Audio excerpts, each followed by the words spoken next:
Hi, my name is Ken Assistant. This is the first of two-part series of videos, and the first part. Hi, my name is Ken Assistant. This is a first of two videos dealing with health issues with no apparent gut disturbances.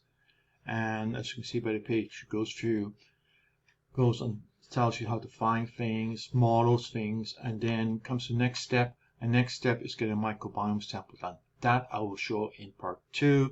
Part 1 is just going in and walking through the steps. So the steps are simple. Go to the site and you will find in the U.S. National Library of Health medical conditions with microbiome shifts. And what I'm going to do today, I'm going to do something very innocent: hair loss, which is sitting there, hypoxia. And what we have is, first of all, we can click here, and here we have the literature about it, which is what was based, which the rest of the data is based on. We can also go over to taxons. Taxon is a fancy word for bacteria, and here is the bacteria shifts which are seen with hair loss.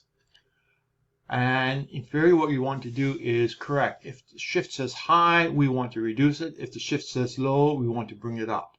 So basically, this is the shift seeing, which means it's the what you want to change in the opposite direction. And then now it links back to the PubMed study which we just saw. So we can now go into the third one. The third one is the candidate testing right here, and it shows the list, and it has net impact. We have negative, which means no, you don't want to do those. What you want to do is click here to see what you should take, which will help reverse those bacteria shifts. For example, vitamin B12. Some of these are available as supplements. In fact, most of them should be.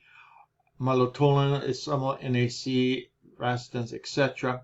Vitamin D. Now, you can see you can have anywhere from none to 8 thumbs up, or sad faces, the case may be. And the thumbs up is based on the ratio of good to bad. The numbers here are based on the number of okay, you have a bunch of bacteria which want to shift. We have a bunch of studies. Some things will shift, probably 4 of the 5 bacteria, or in this case, let's say 6. 5 of the 6 bacteria are shifted in the right direction. This substance, unfortunately, shifts 1 other item in the wrong direction. Hence, we have 5 good impacts, 1 bad impact. Now, the question is, what weighting between them, etc. We don't know. We don't have the science for it. All we can do is, hey, these things will shift 5 of the bacteria in the right direction, 1 in the wrong. You probably should try it. So it goes down. Now, if you flip over to the negative, which is probably very important for many people, is you want to stop doing things that help the shift go in the wrong direction. So we have here, for example, whole grain wheat, whole milk, sorbitol, so all these are relatively minor. There's only adversely affects 1 of the bacteria. But if you're dealing with a different medical condition, you may find some of them are pretty high in terms of the negative impact. So basically, that's basically it. Go down, take a look through the list. You can go and see more on the page if you want by just simply changing number entries. Goes down, and you can see that. So we'll go on. So you can cover all sorts of things and the impact of it. For example, here is a vitamin B1. Then we've got time. We have croissant, normally high salt diet, etc. And then we have brown rice, and then we get ones which are, if you want to hear the other, very minor impact, and we don't know. Before you actually do things, make sure you sit down and review with your MD the suggestions you're going to do or the things you're going to cut from your diet, just for safety's sake. Some things may have adverse effects on some medical conditions you're dealing with, and your MD is the one who should know what the impact is. That's basically it. Now, This is intended for somebody before they get a microbiome sample. Microbiome sample will help identify which one of the bacteria are actually the bacteria shifts you have. The studies are from populations, and populations, these are the ones that for every in the population tends to be the shifts. Doesn't mean everyone, just means that generally half the people in the sample population have the shift, high or low.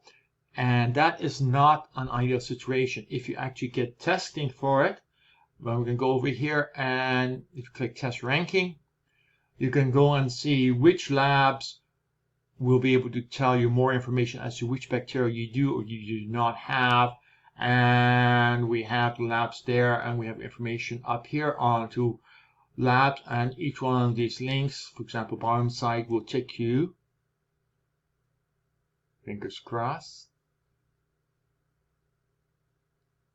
over to their site, and you can see about the cost of acquiring their kit, doing the process, etc. It takes about 3 weeks usually for the results to come back, and until that 3 weeks is done, you do have some suggestion of some diet modification. Once you have the test done, upload it to the site, then you can go and see which ones you have and be much more specific for suggestions to help improve hair loss, and sometimes also other medical conditions or symptoms you are dealing with.